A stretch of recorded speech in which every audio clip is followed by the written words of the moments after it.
Hi everyone, welcome back to Lola Herself TV. Here I share insider tips on relocation, admission, scholarship application, and more. So if you're looking to study abroad, this video is for you. But today we'll be talking about the common pitfalls that causes visa denials when it comes to proof of fund. These are things you need to avoid when you're putting together your proof of fund. Now, if you have been denied a visa, whether visitors visa to Canada, to Europe, to US, or maybe student visa to Canada or any other country, and your visa got denied based on insufficient funds, these are the things you are doing or you did that you did not pay attention to, and you need to correct it. So in this video, I'll be opening your eyes and your mind to the things you did not pay attention to and why you got the visa denied.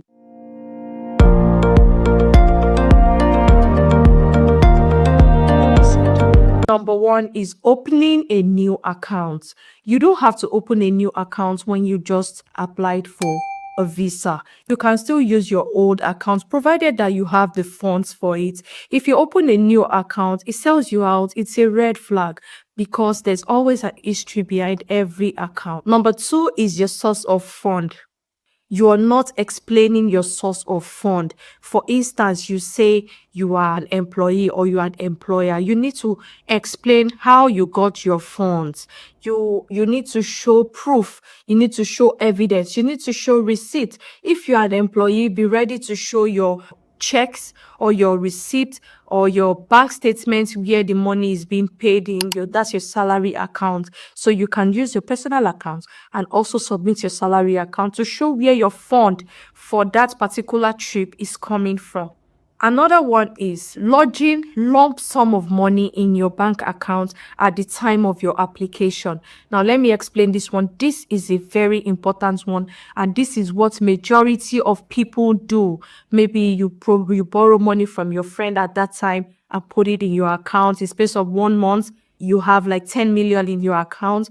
Listen, visa officers are trained to spot your errors. Now they request for 4 to 6 months bank statements for Canada, for Europe 4 months bank statements. Now they are going to be looking at the history of your bank statements.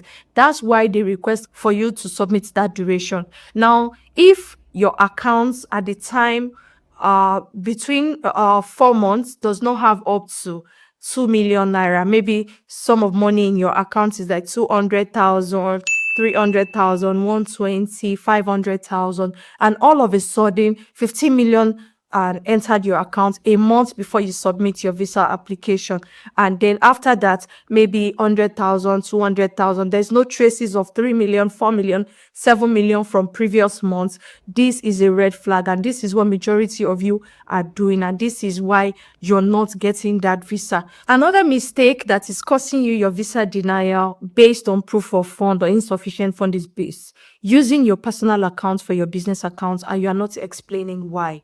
A lot of us use our personal accounts for business. Now you need to show evidence, you need to show invoice, you need to show receipts, you need to show proof that fund in your personal account is actually for business. Always narration your transfers. If you transfer money to someone, narration it. If a customer is paying money for goods, tell them to narration it. If you're refunding money to a customer, narration it. If you're buying goods from your supplier, narration it, so that it will show evidence that you also use your personal account for your business account, and explain it. It is not the duty of the visa officer to understand you. No, it is your duty to make the visa officer understand you and see you the way you are, your originality. The most important one that you need to pay attention to is submitting fake bank statements. And this one is what majority of people are doing. If you're working with a travel agent, make sure you know the kind of proof of fund that they are doing for you. You need to know that visa officers now have that connection to check bank statements, especially the Canadian visa officers. Most importantly, they would not be checking your own branch back, because it's possible that you must have told them that you're applying for so visa, and then when they get a call from the embassy, they can cover you up. They might call another branch office to check your bank account. Also, there's a app for them to also check if that bank statement is real. Another thing that is giving you away, a visa officer might just be like, oh, I've seen these bank statements before, and because she wants to prove her case, she's going to call and check. She can call the head office to find out if that bank statement is real, if that history is real, and this one might earn you either a ban in any country that you're aiming at, or if they want to be fair with you, they would send you a procedural fairness letter to explain why you submitted a fake bank statement.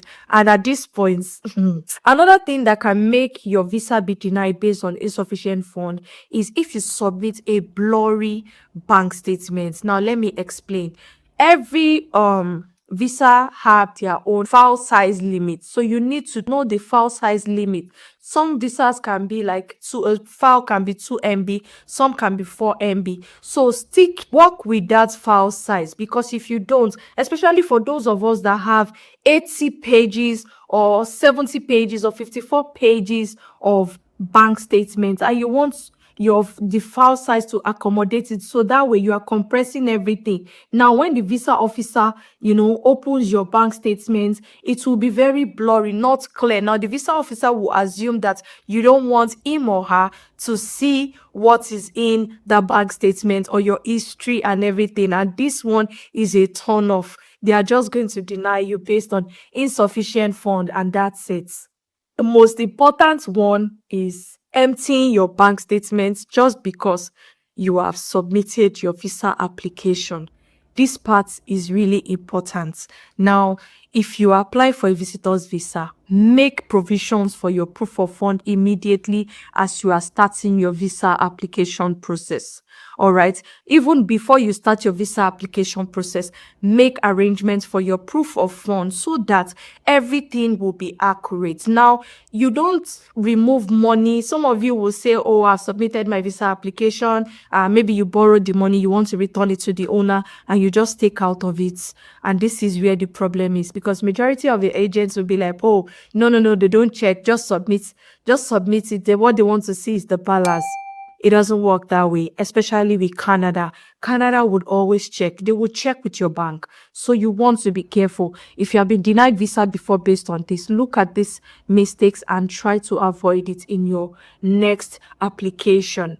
Lastly, if you're using a sponsor for your visa application, maybe a sponsor is the one paying for your trip, you should be ready to explain a lot of things. You should be ready to explain your relationship to your sponsor. It's okay if your sponsor is not your relative. The sponsor can be your employer, can be your fiance, or anybody. You should be ready to explain and back it up with proof.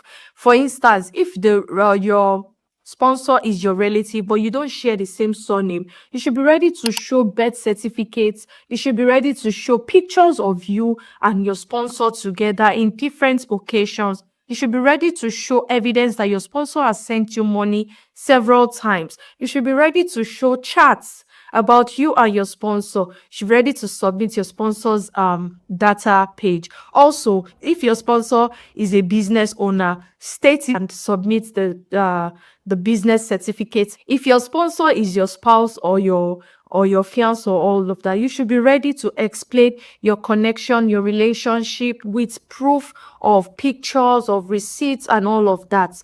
This way, the visa officer will be convinced about your relationship with your sponsor.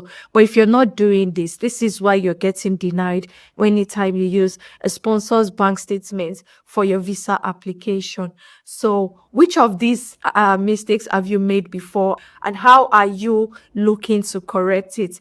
Comments below. I will be reading your experience, and I'm here to walk you through that correction. Now, if you're also looking to apply for visitors visa application, download the free template for common pitfalls to look out for when you're applying for visitors visa application. If you find this video informative, if you find it helpful, please give it a thumbs up. share this video, most importantly subscribe, and I'll see you in the next video.